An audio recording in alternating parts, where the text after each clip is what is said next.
Great.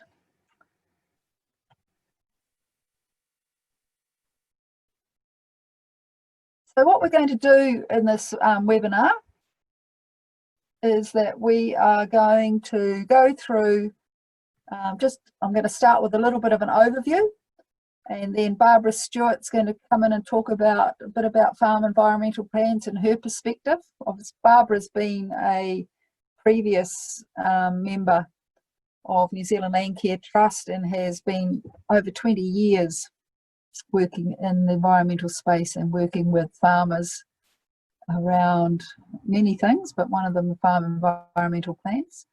And then we're going to talk to Tony Peacock, who is a deer farmer who has been working with me, and we've been coming up with a farm environmental plan for him. And so he's got some practical experience about farm environment plans. And my expectation for you guys is that there is at least one question come from you during the seminar that we will be able to discuss when we get to the end. So please pop in your questions. It's an extremely important part of it. And I can see lots of chat comments from who you are and what you're working on. And very impressive array. And I'm sure looking at it, there'll be lots of shared experiences that are possible as well. So yes, try and think as you go along that you put in at least one question, and that would be great. So just briefly, this is a picture of the New Zealand Landcare Trust team. It's currently 12, but if you saw the media yesterday, there's going to be an extra 7 people. And at the top of the south, I will be switching to Tasman Nelson area, and we will have a new person that will be starting to operate in Marlborough. We're also gaining one down the west coast. So that's excellent news there coming through from MPI funding. So New Zealand Landcare Trust is a non-profit organisation, was set up by these trustees that you can see here over 20 years ago, almost 23 years ago now. And the whole point of it at the start was that they thought that they needed somebody who was independent, working for landowners in the region around sustainable land management. And so we offer support for landowners, catchment groups, landcare groups, and we also look to run events to share information around environmental topics. Little brief history of the farm environment plans. They started way back in the 1970s with, some of you might remember, in the soil conservation plans when sediment was first becoming an issue and we're wanting to keep our soils on our hills.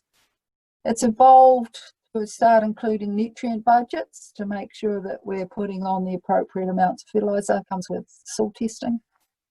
Next sort of environmental plan sort of came in around in the Horizons region was probably the start, where we had massive issues with erosion and slipping in an event back in the 2000s. We brought in, AgResearch brought in overseer to work on the nutrient budgets, and the focus started on waterways. We started using land use capability maps, and we then started looking at what would be critical source areas on the farms. At the moment, it's evolved into a whole farm plan. Biodiversity came into it just recently, and we're starting to look, also include farm system changes, cost benefit analysis of things that have been done on the farm, and also just recently diminishing marginal returns analysis of inputs to work out the most optimum economic combination of inputs that you can make to achieve environmental goals, but also good profit. And the future, you know, it's always evolving, and what might the future hold? I think that we'll increasingly start looking at carbon neutrality on our farms. There's a lot of interest at the moment on soil carbon and how that can help improve carbon uptake, but also to reduce nitrate leaching. There's still quite a bit of science needed in that area in New Zealand, but it's definitely an interest. LiDAR, using satellites to take real detailed slope aspect maps and combine them with soil maps. Let's be frank, our soil maps on our properties are really broad scale. We can hold account for the nitrate leaching, and a key component of the nitrate leaching is the actual soils. So increasingly farms are getting their own detailed soil maps. The LiDAR combined with the soil map will be used to model nutrient flows and E. coli flows, looking at fence lines and where wetlands should be installed to filter the water. And increasingly, groups and catchments are getting together and coming up with an overall catchment plan. For example, in the Sherry River, we've just completed farm environmental plans for the farmers in the Sherry River catchment, and they are geared exclusively at E. coli, because that's the main issue in that catchment, and that's the issue we want to solve. So, and ultimately my goal is, and all of our goals I'm sure, is to translate all of this excellent work in the environment to increase product values, and hopefully that will be an integral part of the future.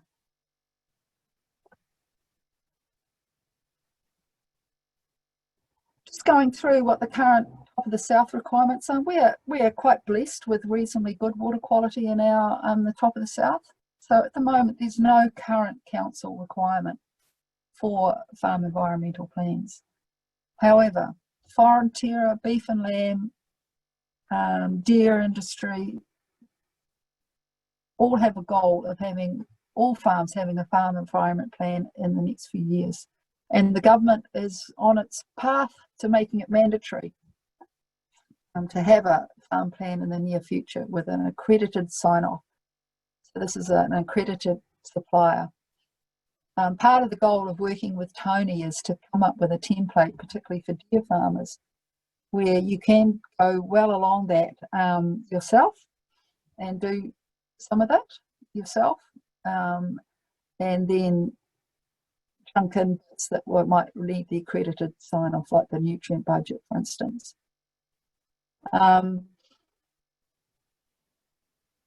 Top of the South councils will follow this mandate, but they want initially to have a voluntary uptake of farm environment plans, and that's what we need to work through in this region.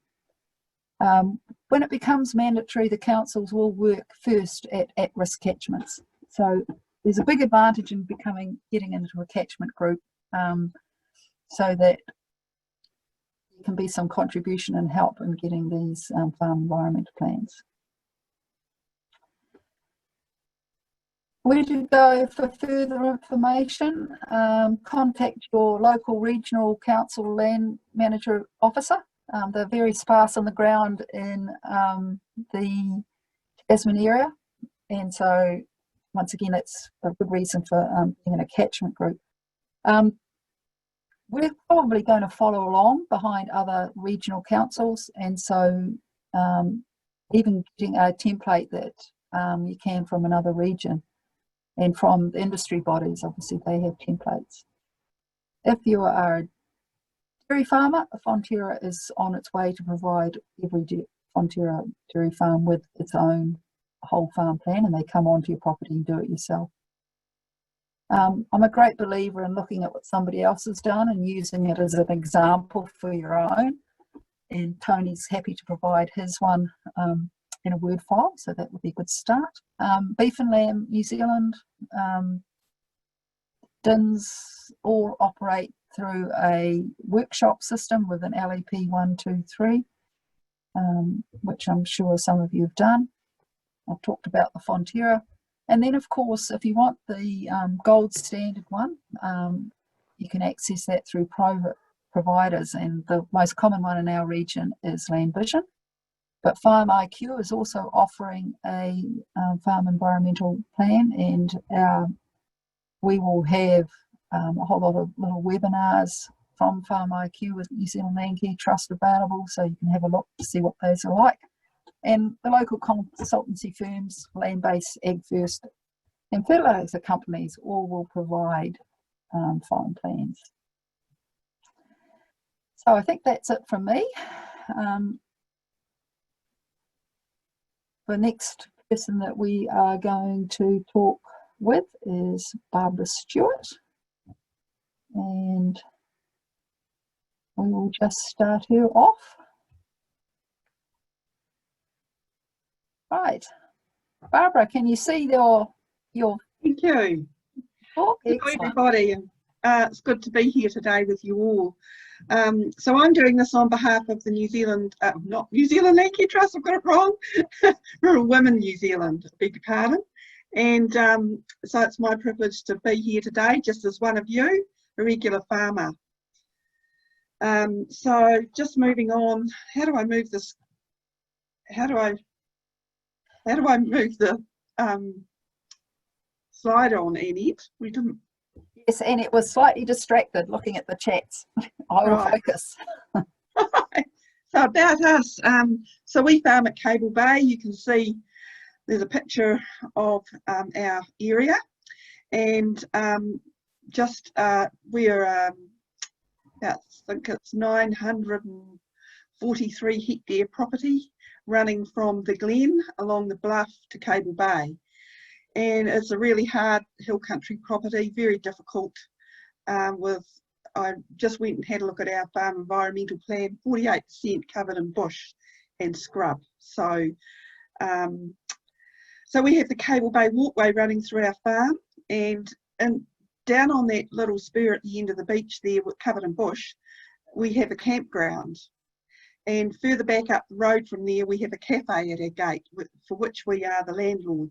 So we've got a complex business with 200 hectares of forestry, and my son told me the other day he's running just under 1,000 breeding ewes now because of the drought this season.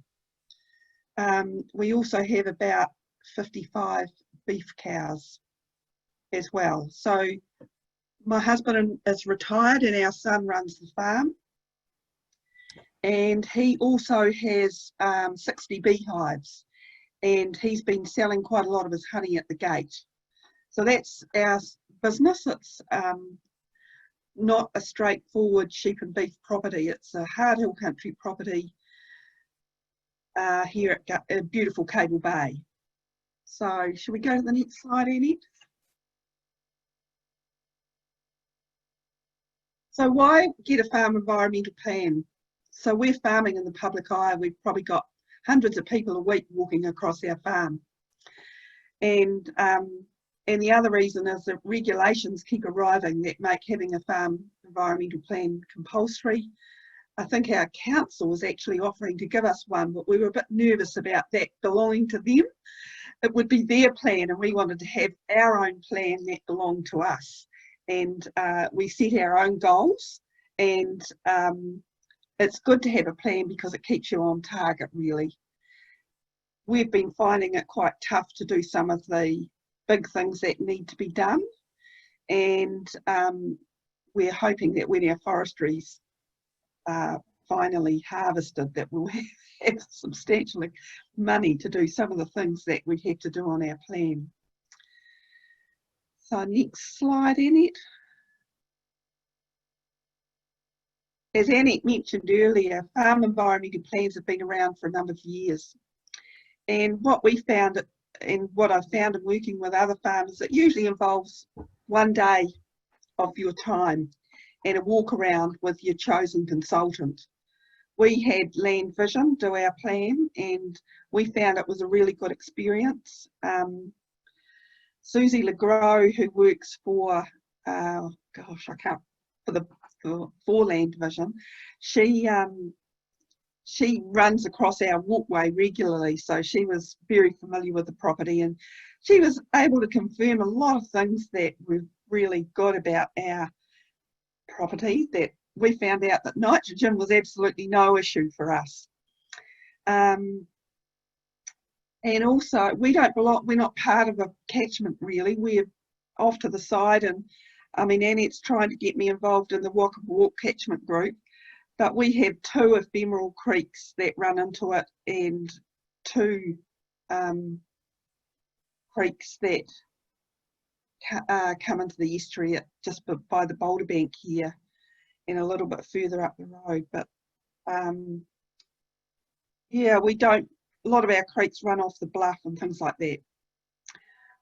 A good farm environmental plan gives farmers confidence. We found that it gave us confidence about the things that were positive, and we fenced off a number of creeks, especially around the, around our campground and so on. We planted natives, and we fenced off a bit of a wetland that we've got. It's just an ongoing thing, and we just do bits and pieces as we can and when we can afford. It gives you peace of mind, and it often confirms your good practices. 2012 flood event that we had out here when we had 380 millimetres of rain caused a lot of slipping on our place, and since then we've tried to put in poles, but we found getting them established really difficult because of the dry summers. And we're having another go at that this year, so we've got a lot of poles to go in this winter. The other good thing about farm environmental plans is it provides a record of work completed that we found really satisfying. And when I was working in Annette's role, I worked with the Ariri farmers in Golden Bay, and I would get such a shock sometimes because the farmers would do the walk around with Jan Dirks, who did the farm plans, and they really got into it. They just loved it. The women like me got a bit bored, but the men loved going around the farm and showing their farm and having discussions about where to put a culvert and how much it would likely cost and all of those sorts of things. The technicalities of the plan, the male farmers really enjoy. So next slide, Annette. Our farm environmental plan's given us guidance. We can take action at our own speed, and it belongs to us. And that was important for us to have our own plan. It just gives a landowner some sense of control in a world where it feels like property rights are being pulled out from under us left, right and centre without our consent. So it helps to identify issues, the main things that you worry about, and it helps to meet environmental expectation of others. And I mean, frankly speaking, having a farm with hundreds of people walking over it, people feel that it belongs to them, and we get lots of phone calls from people that are really helpful around stock. But keeping ahead of that environmental expectations, quite a task for many of us, especially if you've got a farm like ours that's really open to the public. So it's been a good thing. It's been a really positive thing for us. So next, is that the end? Yes, that's the end, indeed. Any questions?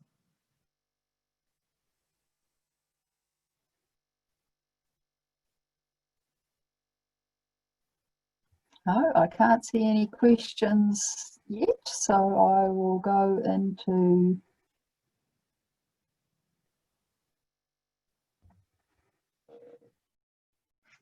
Tony. Right, my turn, I suppose. Tony Peacock, deer farmer in Lower Marlborough Valley, which is south of Murchison. It's a family farm that was my grandfather bought in the early 30s.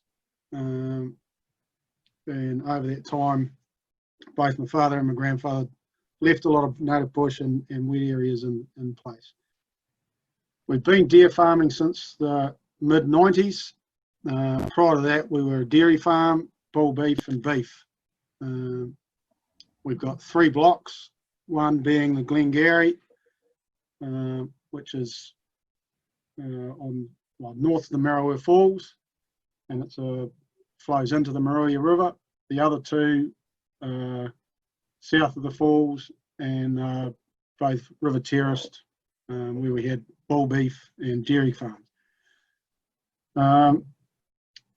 There's about 438 total hectares, 350 are effective. We're running about just over 9 stock units to hectare. 250 hectares of that farm is cultivatable. There's another 100 hectares that's probably not, and the rest is sort of either still in native bush or quite wet. Olsen P ranges sort of between 4 on the less productive ground to sort of up the mid-60s on the ex-dairy farm and bull beef farm. We run about 850 hinds, red hinds, in the Glengarry. That's just a straight out breeding unit for breeding fawns. On the other 2 blocks, we run Wapiti hinds for my own breeding program, and about 150 velvet stags, and that's a mixture of red and elk types. 120 bulls, 62 rising 2, 60 rising 1, and then we've got 80 odd sheep or ewes that we use for tidying up lameways and stuff up Glengarry. The Wapiti hinds we use for breeding our own sire stags, and that's just come about because getting sire stags is harder and harder, and people want lots of money for them. We do summer crop up the Glengarry for the hinds, between 10 and 12 hectares a year. That's usually a rate-based crop. We do 4 hectares of winter crop down on the home farms, which is the last few years have been fodder beet, and we use that for the stags and the bulls. We make all our own baleage. I also buy in maize and palm kernel for the stags, and we usually buy a unit load of hay for the bulls on the crop. The environmental plan, why we went into it was, one, that could sort of see the councils and government starting to move that way, that it was going to be enforced on us.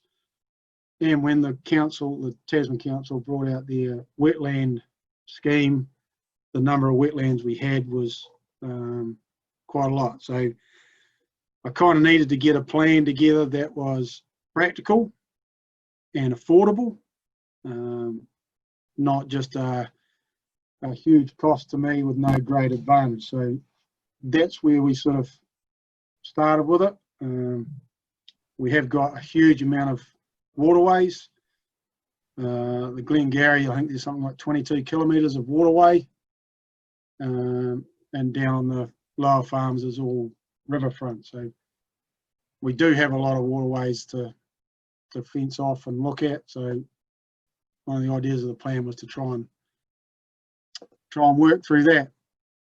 So what I did was I contacted Annette at Landcare Trust about how we go about it.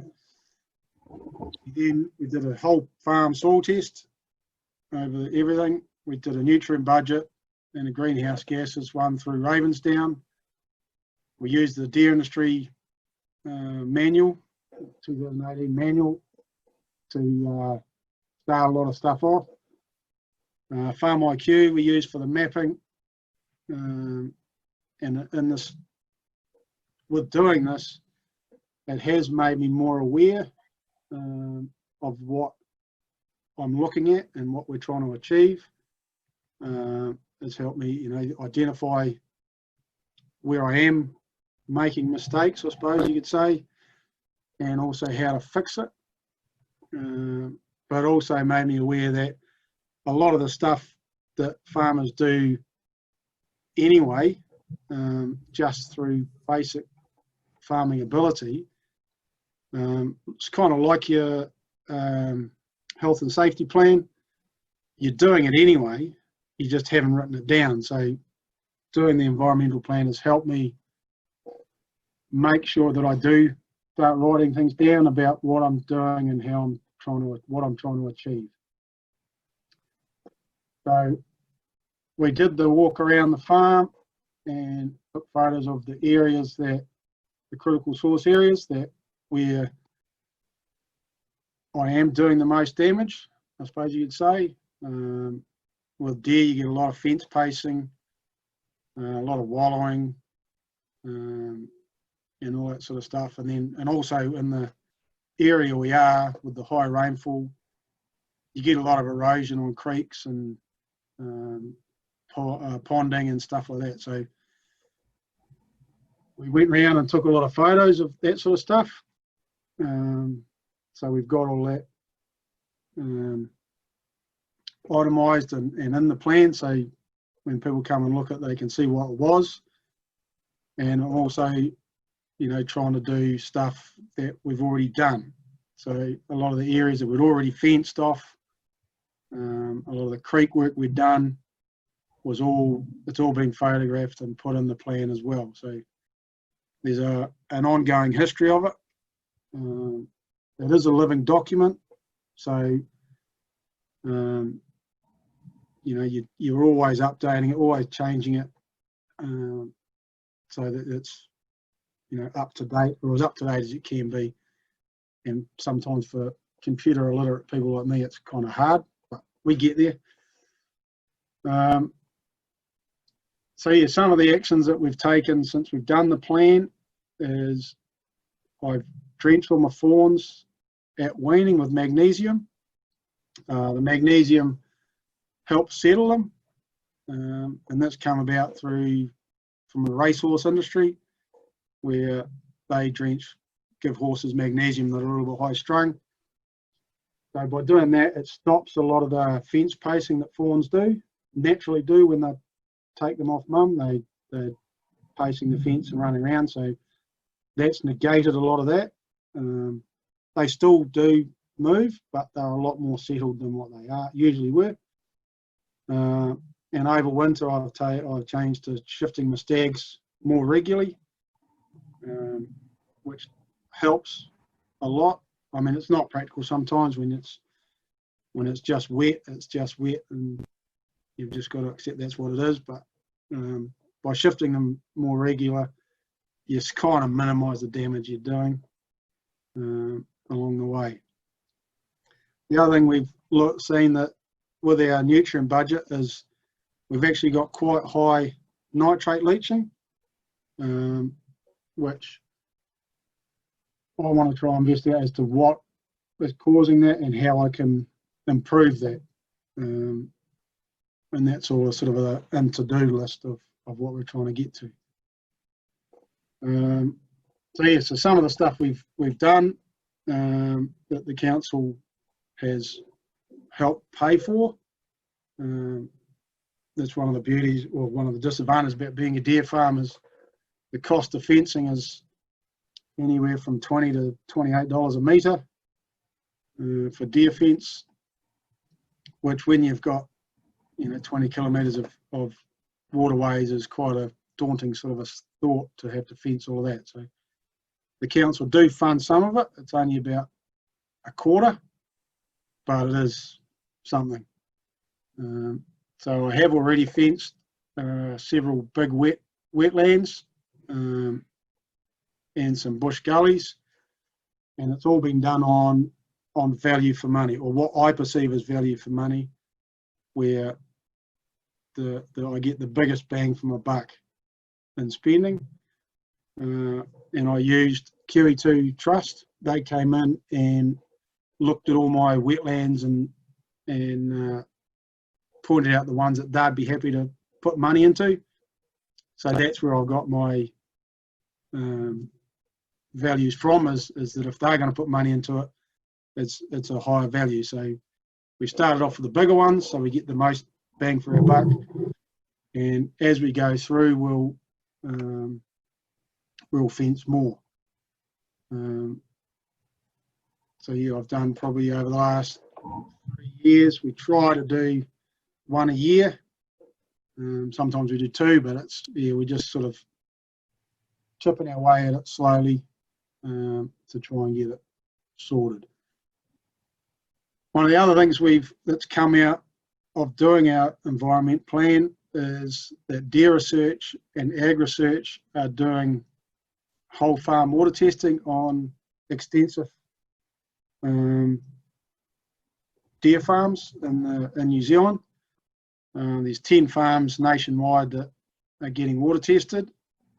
And so what happens is the scientists, the agri-research and deer research guys have come in and they've mapped and water tested and scored the whole of the Glengarry.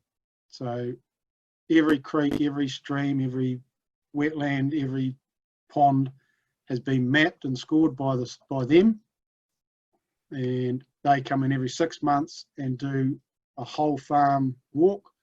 Takes about 3 days to do it, and they do water testing over the whole property. So there's 14 tests every 6 months, and I test once a month at the entry of my farm, which is Department of Conservation land, and the exit of my farm. So we've got a true record of what water quality is coming in and what the water quality is going out. At this stage, there's no real sign of anything bad happening, but we're just starting our 3rd year now, and they're not willing to say either way whether we're doing a good job or bad job. We're just doing a job at the moment. It won't be until probably the end of next year that they'll start pointing out trends of when things are high and when things are low. But the beauty of it is that I'm going to know at the end whether the way I'm farming my farm is actually doing any damage to the water quality as it leaves. And I've always said, if I'm actually doing damage, I'm happy to fix it. If I'm not doing any damage, then we need to have a good discussion as to why I should be spending huge amounts of money fencing stuff that doesn't actually require fencing. So yeah, that's my lot. That's where we're up to. I'm happy to answer any questions that people have got.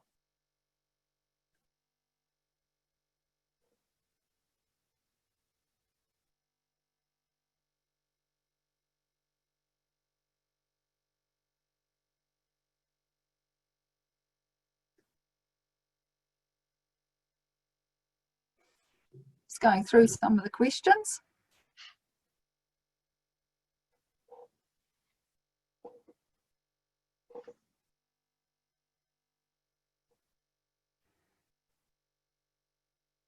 Okay, so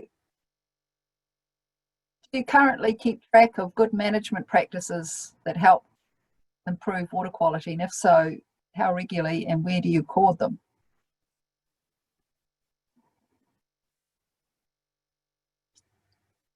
Is that me? Yeah, question for you, Tony, I think. What was the question again?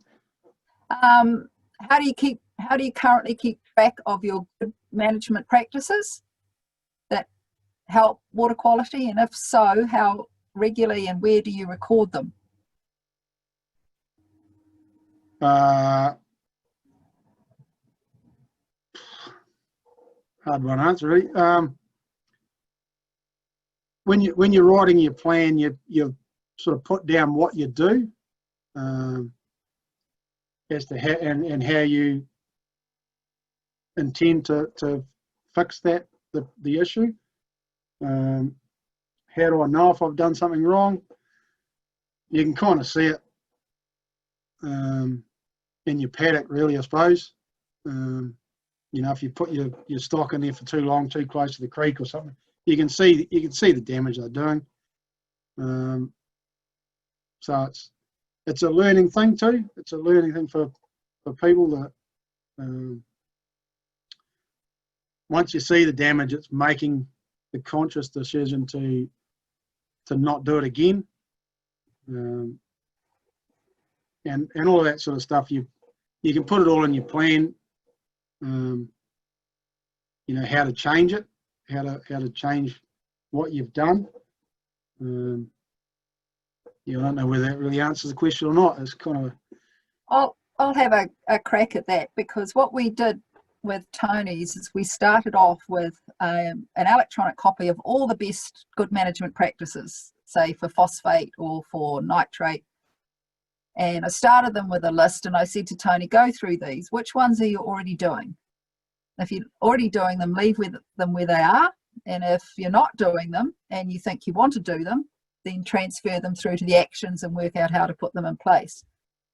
So it's a really good way to start with them. And so start with a good list of good management practices, and are you doing them? And you can find them for beef and lamb, you can find them for dairy. We're about to launch a lifestyle small farm environment plan system, and we're going to start it with the Mutri, and it has a poster of all the good management practices that are there. So that starts to trigger you and to think, well, yes. And in Tony's case, I have to say there was a lot of the good management practices that he was already doing, and that's a great thing to record.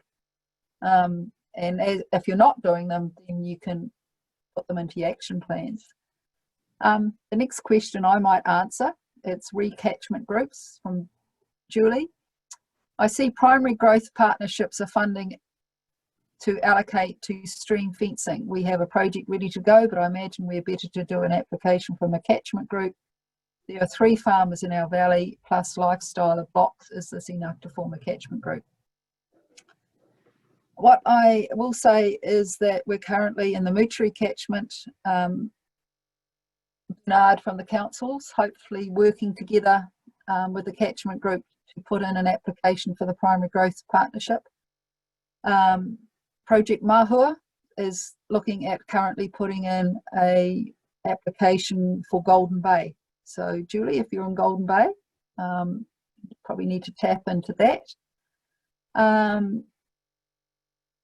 And yes, if there are 3 farmers in a valley plus some lifestyle blocks, is that enough to form a catchment group? I would think so, yeah. So yeah, get in contact with me. And, Yeah, Julie's up in the Howard. okay, I don't know that catchment. So whereabouts is that? Nelson Lakes. Oh yeah, yeah.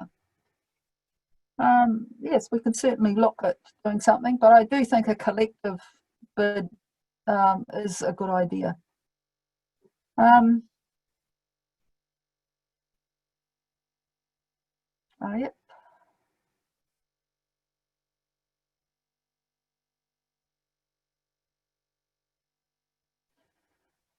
Can we have a copy of the PowerPoint used today as a reference? Yes, we're actually recording this presentation, and so you'll be able to get a copy of that.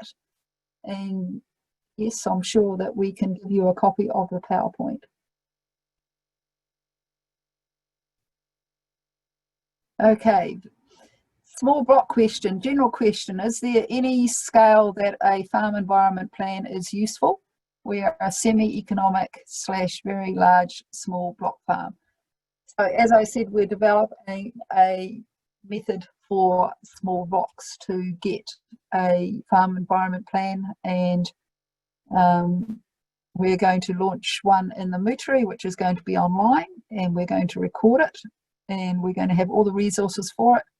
New Zealand Land Care Trust is launching farm environment plans for like small blocks across the country, so we're developing resources for that. And I think that it is a good idea for all of us, no matter how small or big our block of land is to contribute in this space. Okay, Tony, question for you. How many wetlands did PDC identify and how many are fenced? I think Joyce is in a very similar position to you. How many were identified? I think total area originally was about 45 hectares.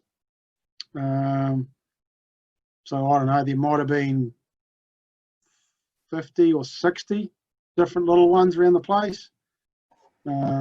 A lot of them I regard, well, have been taken off because they're not, you know, all I did was did the aerial stuff. And we've fenced at this stage. I think I've done about 8 that are fenced. but they are probably ranging in size from 1 hectare, and then the biggest is about 7 hectares. So like I say, I've started with the big ones that I get good value out of, and the ones that are easy to fence. So yeah, there's still a lot to do, but yeah. And I think it's also very interesting to think about wetlands as filtering the water that's leaving your property.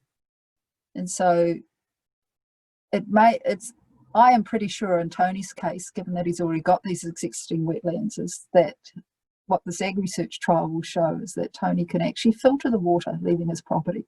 And so that we can use that as much as we can, and you can actually construct them as well. So, but Tony's lucky because his father preserved all the wetlands on his property. He's got a whole raft of them. It's just trying to work out how we get them all fenced is the challenge. Given that an FEP is a living document, how often should it get a full review, or is it just updated continuously? I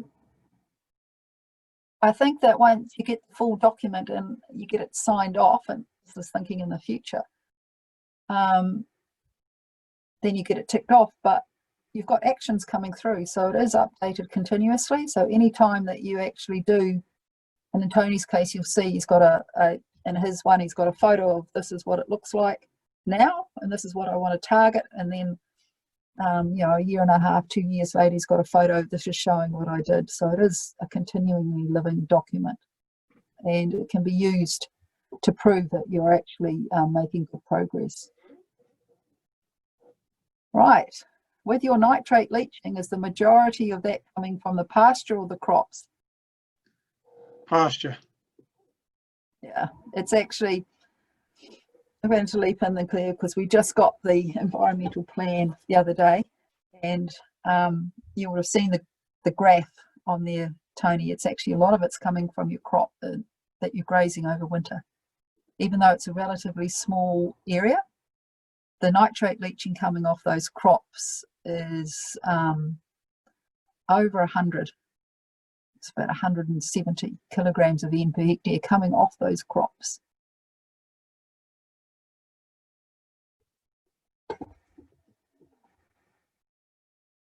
So I suppose if you go per hectare, it's definitely the crops. But the total overall, the pasture leaches a fair amount. So yeah. If you wanted to start a catchment group, how would you go about that? What approvals are required and from whom? Start a catchment group, you just have to have a group of farmers in the catchment who wish to start the catchment group, and give me a call and I can help you. There's nothing much more needed than that. And I'd have to say that much easier to get help for a catchment group from different funding levels. We've just put a billion tree application in for the Mootree catchment. So governance group, you need a group of people that want to start it, and then you can build from there. I think that's it. Okay, so somebody's made a comment, and the regional councils have a schedule to review farm environment plans usually every 3 years. So that's coming from somebody who is outside this region where the regional councils required it. So it's probably what will happen here.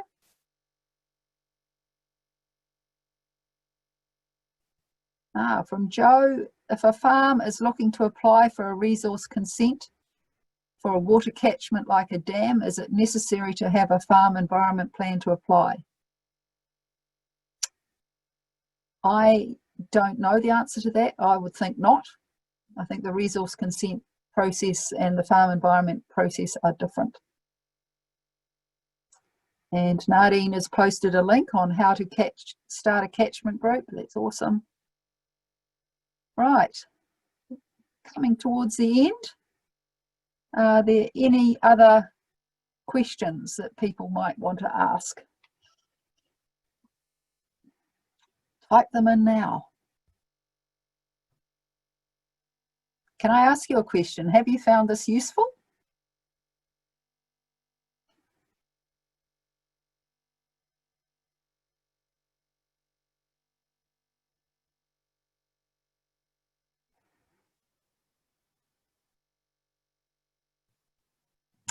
I will type in myself. I'm going to type in my email address.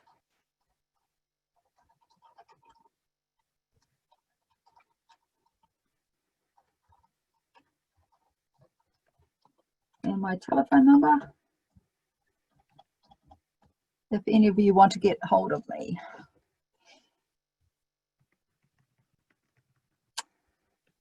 Right. I think we've covered the questions. And thank you very much for coming. It was excellent. And thank you, Tony and Barbara, for your wonderful presentations, particularly Tony. And I can only admire Tony, who hates paperwork, and the efforts that he's involved in putting this. And he's taken this, he's on in the Deer Advance Party, and he's taken on this land and environment topic and the environment topic for the group, and getting involved in this ag-research trial is going to show some very interesting information that might help us all. So thank you very much. Did you send your email to the panelists only? Did I?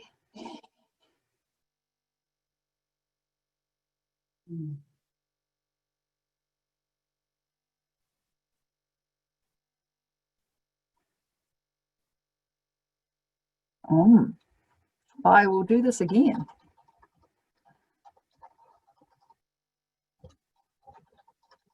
We're all learning this new fancy technology, aren't we? I'm sold on this technology for rural people. I think it's fantastic, and we should do more of it. It saves us burning fossil fuels. Yeah. Okay. Well, thank you very much for attending, and we will be sending you a copy of this, and hopefully there'll also be links to, we've done a number of these across the country, so there's a whole range of different presentations that have been made, which may be further useful to you as well in looking at it. And I hope that you progress on your farm environment plan, and thank you very much for coming. Thank you.